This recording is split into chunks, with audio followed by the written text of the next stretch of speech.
All right, we're just waking up. Good morning. It's a beautiful morning. The sun's out, the lake is right outside, and we're going to go for a walk. Vascularize the mind, I say. Frequency, stride, length. Get out there and walk. It's a good opportunity to kind of clear your head a little bit. And we'll need to clear it after this one. So, I having gone through all of this stuff with the avoidant discard or the emotional execution, it's been a good opportunity to again look at the way that you either invest or spend and squander. We're living in this world where we've got access to access. I mean, at the tip of your fingers, you can live in another reality and see what people are doing on the other side of the world. And you end up with like these triangulations in life. You've got your dating apps, social media apps.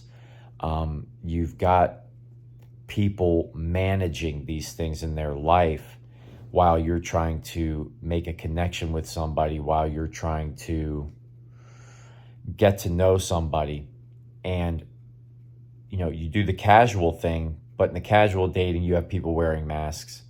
You have this phase where you're just really super attracted physically to the person, and you don't know all of the dark details yet, which is fine. This is the world you live in, where you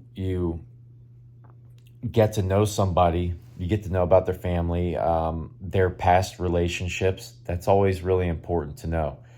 I used to say that ignorance is going to be bliss in this case, but you have to protect your energy. You have to protect yourself. And so it's important that you know a lot about the person's past behavior, past relationships and things. See if they're going to take responsibility for certain things. How they talk about their ex goes a long way. But getting back to the energy, we're fragmented in our energy and attention. And so you're casually dating, they're wearing a mask, and the depth is limited. And I don't have time for that. I don't have dating apps. I never have, never will.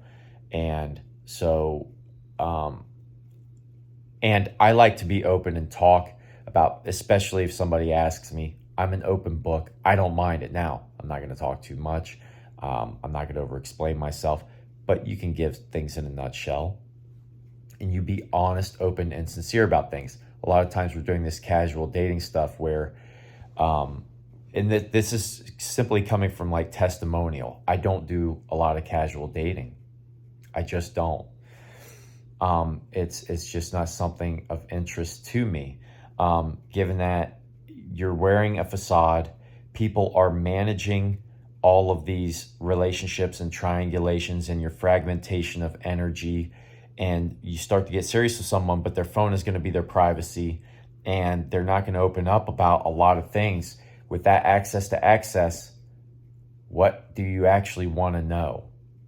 Because nowadays people are being with a lot of people sexually.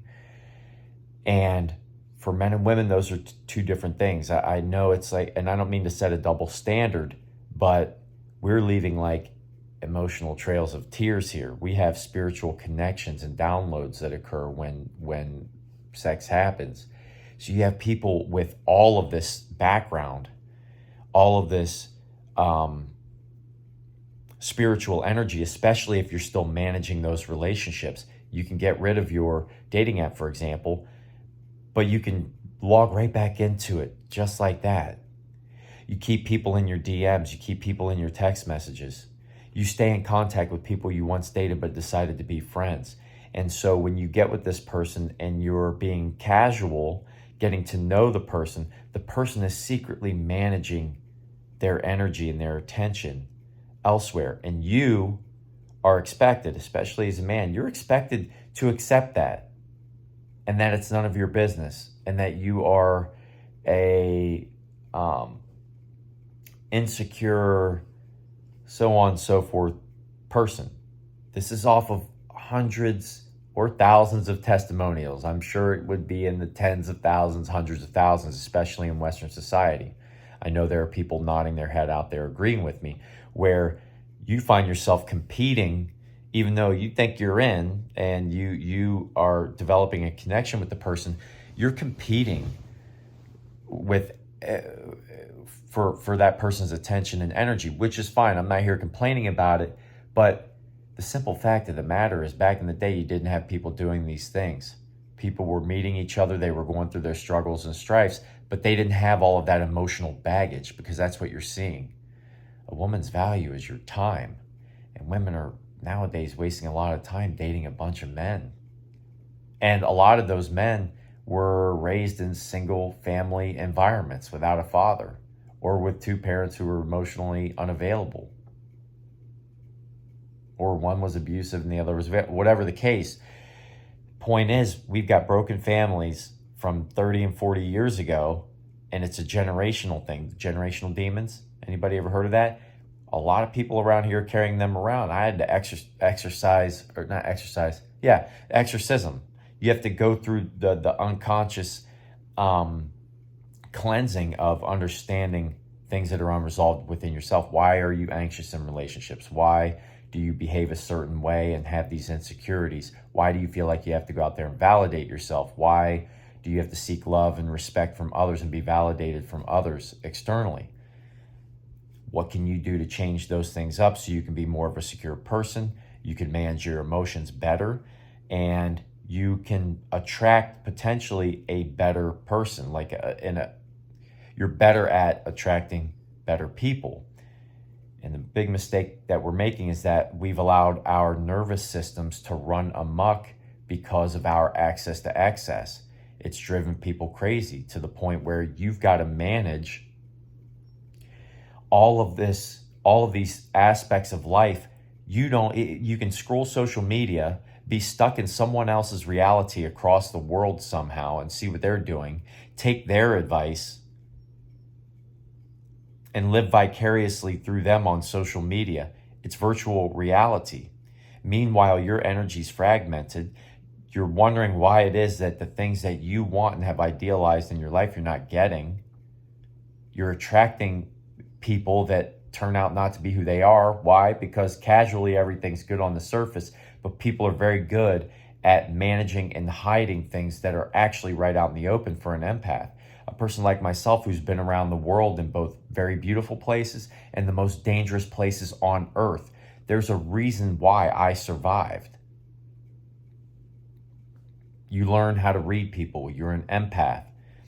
You become frustrated with the way that corporate programming has programmed and manipulated the population into a primal state where you're anxious, you're compressed, you're jealous, you're envious.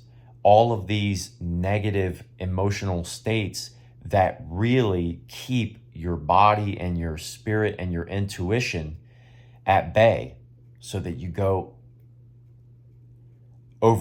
consume, overspend. You're in debt. You're on social media. You're on dating apps. Do you really think that the business model for dating apps is to connect people so that they find their soulmate?